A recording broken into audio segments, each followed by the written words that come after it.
kwenye mauti na kuzimu, Yesu alienda kupigana shetani, funguo za mauti na kuzimu, alienda kule akiwa roho. Ndio maana Yesu kiuhalisia pale msalabani ya kufa, labda tu alijivua roho yake, baadaye akaenda, baada ya kazi, baadaye akajirudishia uzima wake. Ndio maana kwa namna hiyo tunaita Yesu yeye ni Mungu, kwa sababu ana uungu ndani yake. Mungu Baba amempa mamlaka hata ya kusamehe dhambi. Tunasema ni Mungu. Ndio maana Mungu Baba, yule mgonjwa aliyekuwa mwenye kupooza alipita dirishani. Kwa hiyo Yesu, mtu anaweza akatoa roho na kuweka roho. Hizi ni mamlaka za kiungu.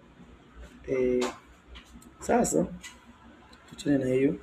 Lakini pia Yesu ni Mungu muumbaji. Ukisoma Yohana sura ya 1 ndio aliumba vitu vyote.